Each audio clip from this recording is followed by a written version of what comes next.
Sur Africa 24, l'African Union Journal vous est présenté par Afreximbank.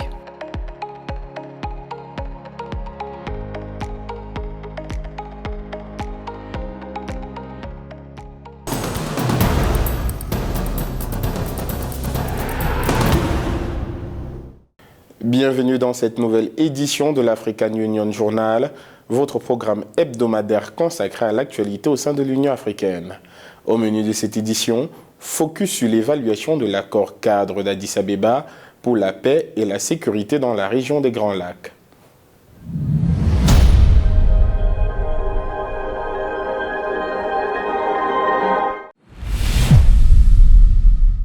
La région des Grands Lacs d'Afrique regorge d'énormes ressources naturelles, mais la stabilité et le développement de celles-ci sont fortement compromis par les cycles récurrents de conflits qui ravagent l'est de la République démocratique du Congo notamment.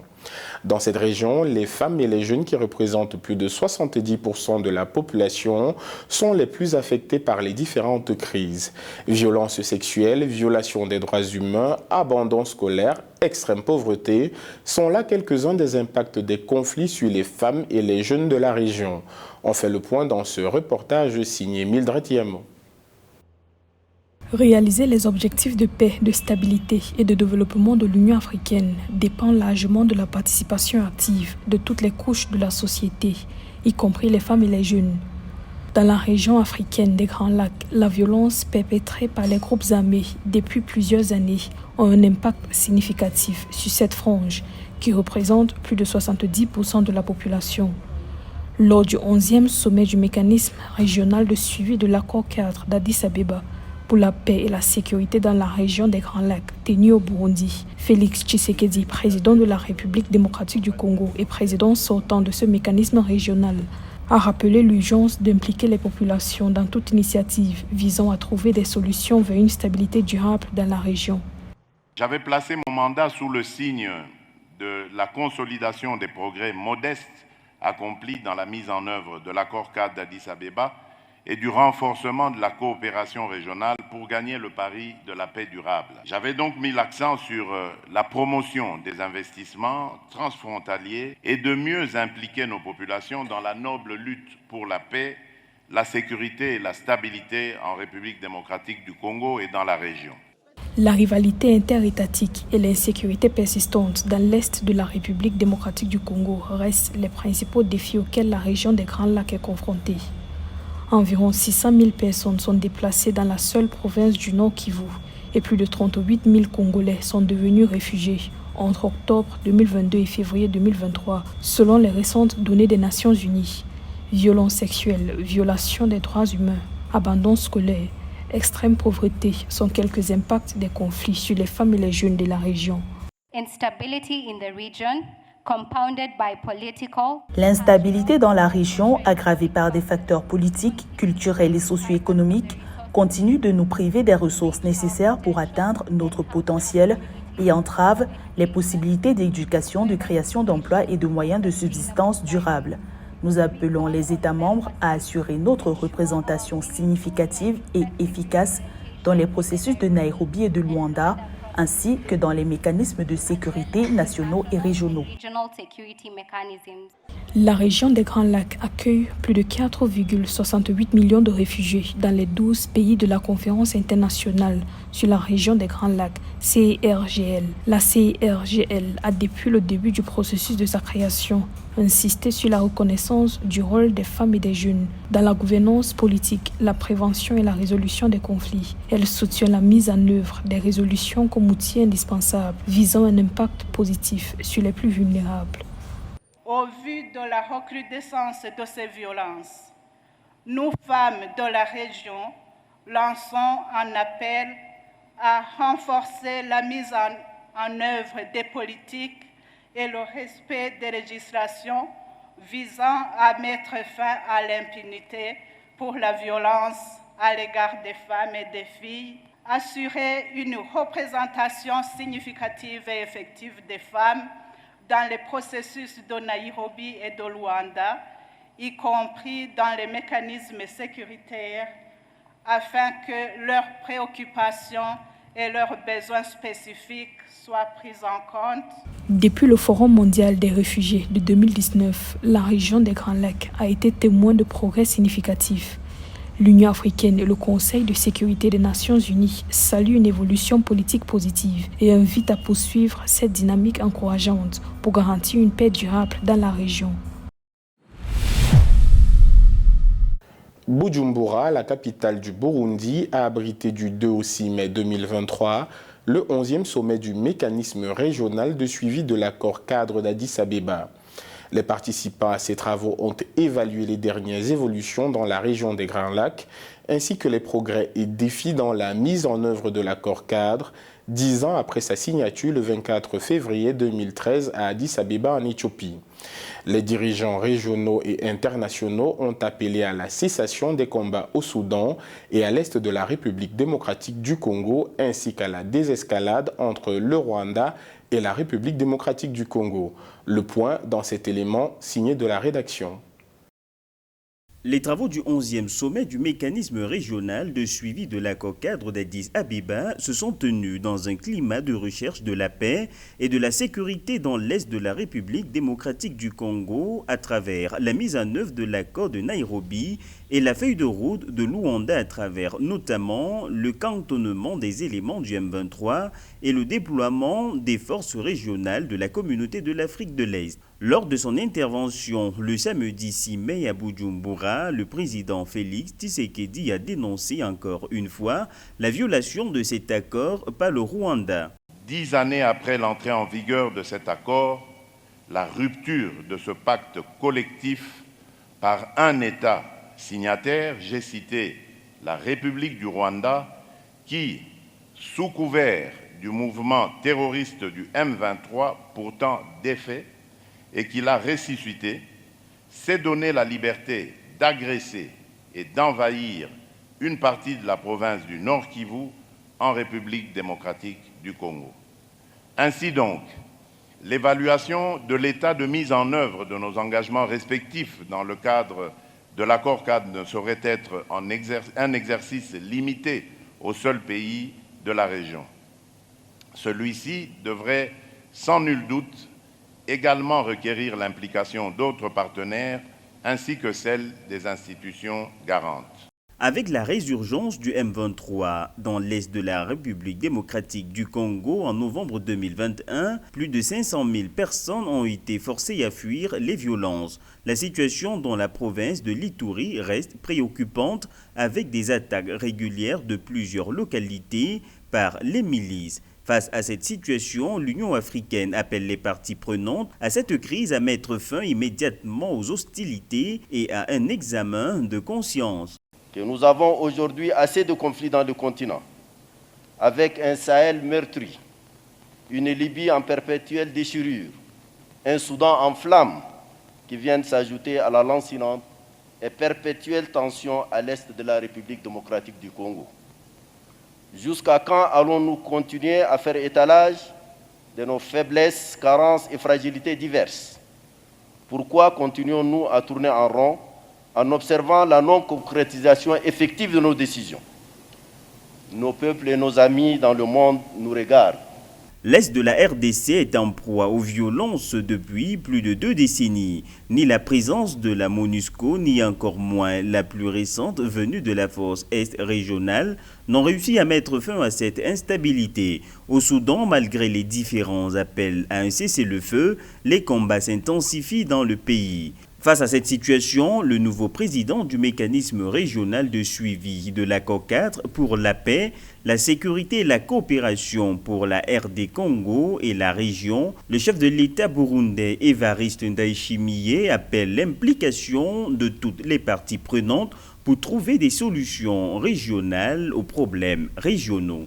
Le Burundi est un témoignage vivant que les efforts régionaux peuvent changer le cours de l'histoire de tout le peuple. C'est ainsi que je profite de cette opportunité pour rassurer les Congolais et la communauté internationale qu'ensemble, en me référant à l'expérience burundaise et au savoir-faire, la paix et la réconciliation en République démocratique du Congo sont possibles.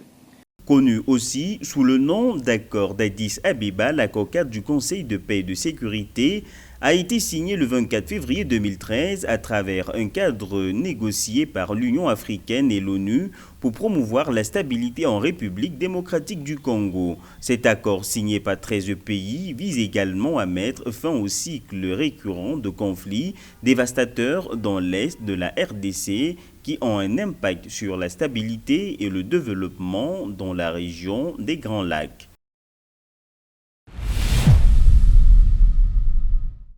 La dynamique croissante sur laquelle s'inscrit désormais le transport aérien africain après le sombre épisode du Covid-19 devrait permettre de changer le récit de l'aviation civile sur le continent. Les travaux de la 11e conférence des parties prenantes de l'aviation tenue à Addis Abeba en Éthiopie du 7 au 9 mai 2023 ont permis de créer un cadre pour définir les bases de ce récit nouveau dont la finalité est d'accompagner efficacement le développement sur le continent. L'aviation civile africaine, un nouvel envol, un reportage de Corinne Kamse-Yone. Connectivité, numérisation, rentabilité sont quelques-uns des défis à relever pour le secteur de l'aviation civile en Afrique. Au cours des travaux de la 11e convention des parties prenantes de l'aviation tenue à Addis Abeba en Éthiopie du 7 au 9 mai 2023, le directeur général de l'AFRA, Association des compagnies aériennes africaines, Abderrahmane Barté, a insisté sur la nécessité d'inscrire cette activité dans la durabilité qui se caractérisait entre autres par des tarifs abordables. Parmi les défis auxquels notre industrie est confrontée, la durabilité est essentielle. Seuls 10% des citoyens africains peuvent se permettre le transport aérien, ce qui signifie qu'il existe une énorme marge de croissance. La réduction des coûts d'exploitation, la coopération entre les compagnies aériennes, les partenariats et la consolidation font partie des initiatives et du plaidoyer de l'AFRA pour rendre le transport aérien abordable pour les Africains. Autre défi, celui de l'optimisation du marché africain. Le marché unique en construction devrait, selon les données de l'African Civil Aviation Commission, augmenter de 51% le trafic intra-africain en seulement 3 ans, avec une baisse projetée des tarifs de l'ordre de 26%. Durant les travaux de la 11e convention, les responsables présents ont encore plaidé pour l'accélération de la mise en œuvre de ce projet phare de l'agenda 2063. Ce que le marché unique africain du transport aérien est censé faire, c'est permettre aux États africains et à leurs opérateurs de fonctionner ensemble au niveau continental. L'autre enjeu relève des lignes directrices sur la coopération dans un environnement concurrentiel.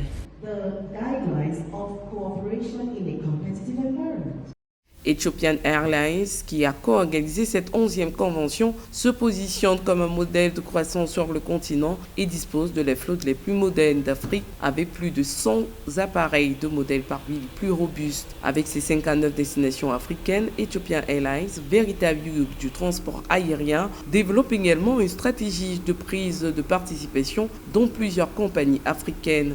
Depuis 2010, cette entreprise à capitaux publics a pris des parts à iSky, la compagnie togolaise, Maliwa Airlines, Zambia Airways et continue sa collaboration en Guinée, au Ghana et au Nigeria. Ethiopia, being the second most populous nation in Africa. L'Éthiopie est la deuxième nation la plus peuplée d'Afrique après le Nigeria et pourtant enclavée. Le rôle joué par Ethiopian Airlines est indispensable. La compagnie aérienne, qui est le seul transporteur national du pays, sert de porte d'entrée pour les relations socio-économiques et politiques du pays avec le reste du monde.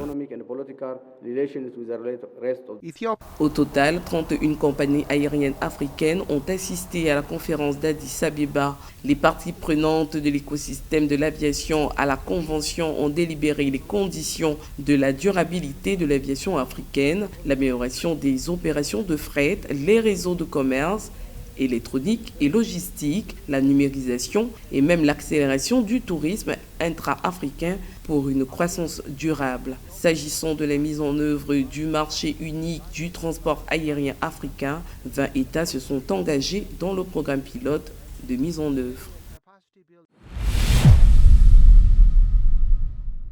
L'actualité de l'Union africaine, c'est aussi l'évaluation des progrès dans l'exécution de la relance du commerce intra-africain et de son plan d'action en termes de succès, de défis et de solutions innovantes.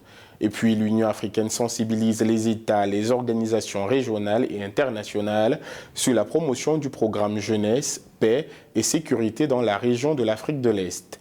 Enfin, le comité technique spécialisé défense, sûreté et sécurité de l'Union africaine a procédé le 12 mai 2023 à l'examen des actions pour faire face au conflit, au terrorisme et à l'extrémisme violent, ainsi qu'aux défis de la paix et de la sécurité sur le continent.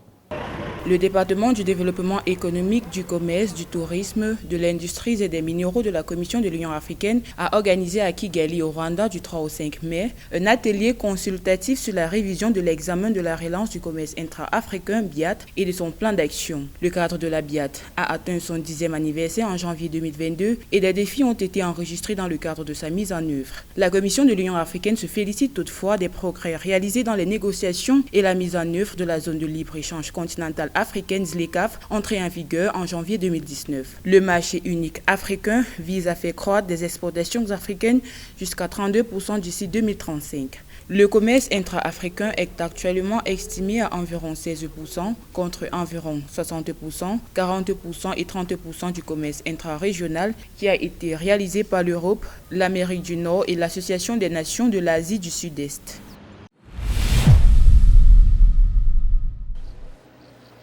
Bujumbura, capitale du Burundi, a abrité du 9 au 12 mai 2023 la 3e conférence ministérielle de haut niveau sur le rôle des gouvernements, des communautés économiques régionales et des mécanismes régionaux dans la promotion du programme Jeunesse, Paix et Sécurité dans la région de l'Afrique de l'Est. La conférence vise à faire connaître le rôle positif des jeunes en tant qu'artisans de la paix et promouvoir leur participation active aux efforts de consolidation de la paix. Pour la Commission de l'Union africaine, il est utile dans ce cadre de créer des partenariats entre les organisations de la société civile, les organisations non gouvernementales internationales, les organismes régionaux, les organismes continentaux et les partenaires internationaux du développement autour de divers mécanismes de prévention, de gestion et de résolution des conflits en Afrique de l'Est.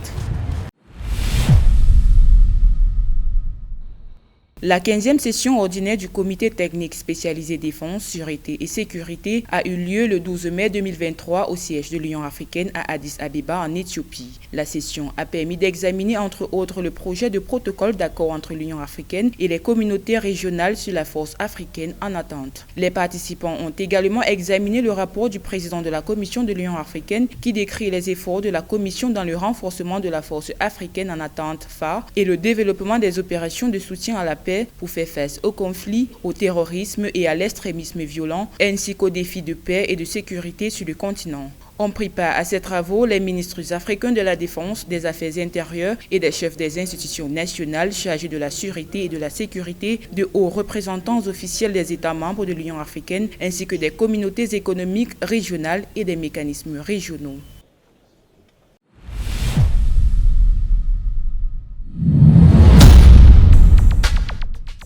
Le 25 mai 2023 va marquer la célébration de la Journée mondiale de l'Afrique.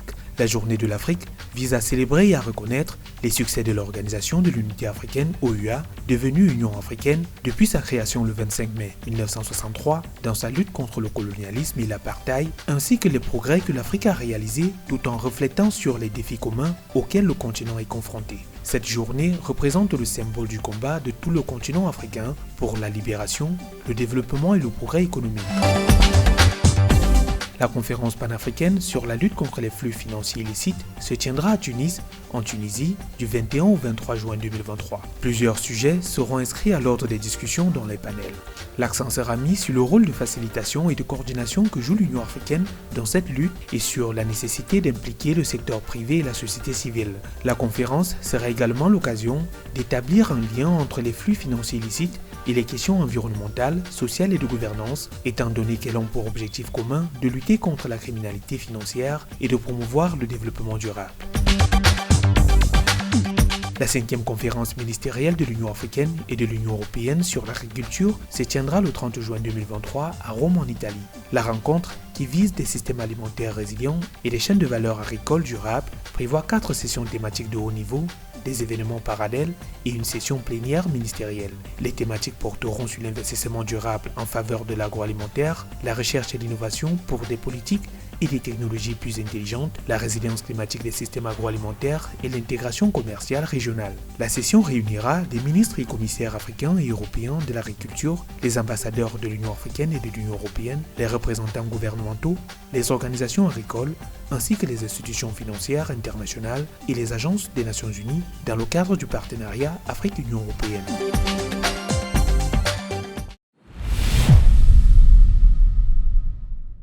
Rendre à l'Afrique le pouvoir de se raconter elle-même, Grégoire Ndjaka en a fait son sacerdoce depuis 2015.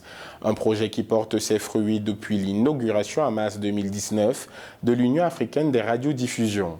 Autre projet qui lui tient à cœur, le soutien à la production locale à travers la mise en place d'un fonds de production permettant à une vingtaine de membres d'obtenir des microfinancements. Grégoire Ndjaka, une plume pour l'essor d'un journalisme panafricain, un portrait signé Nathalie Ma. Rendre à l'Afrique le pouvoir de se raconter elle-même, Grégoire Ndjaka en a fait son sacerdoce depuis 2015. Directeur général de l'Union africaine des radiodiffusions UAR, le journaliste d'origine camerounaise, dans sa vision panafricaine, a réussi le pari de créer un réseau d'échange de programmes entre toutes les chaînes de télévision nationales du continent. Un projet qui porte ses fruits depuis son inauguration en mars 2019. J'ai été, moi, un journaliste au service des programmes. J'ai étudié des programmes et autres là. Très peu de chaînes de télévision ou de radio chez nous peuvent se pavaner, peuvent vous dire que nous avons du 100% contenu africain. Quelquefois, il y a des moyens, mais il n'y a pas de personnel bien formé pour le faire. Quelquefois, il y a des moyens, il n'y a pas de l'outil pour le faire. Grégoire Ndjaka ne veut plus que la seule image connue de l'Afrique à l'international soit celle du continent de la guerre, de la dictature ou encore de la famine. Militant, il donne de la valeur à la présentation d'une Afrique authentique, d'un continent épris de développement qui fait bouger des lignes, d'une Afrique engagée à se positionner réellement dans le concert des nations. La promotion de la richesse et de la variété culturelle est l'un des pans qui porte sa vision. Notre culture, notre devenir demain, notre participation à la culture de l'universel demain dépendra de nos offres de programmes.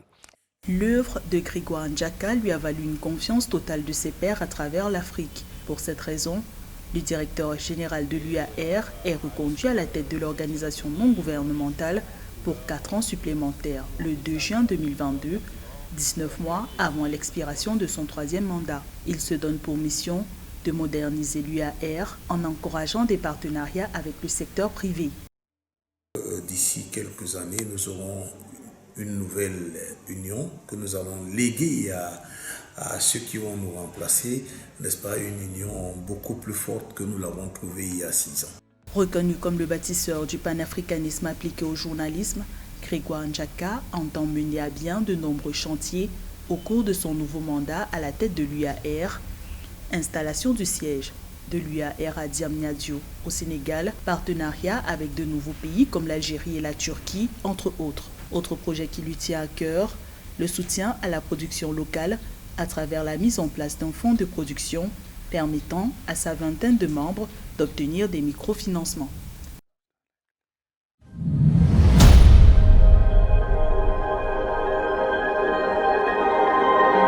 Merci d'avoir suivi cette édition de l'African Union Journal. Retrouvez dans un instant une nouvelle édition de l'actualité sur Africa 24. Et vous le savez déjà, le meilleur de l'actualité, c'est aussi sur l'ensemble de nos réseaux sociaux, Facebook, Twitter, YouTube et LinkedIn.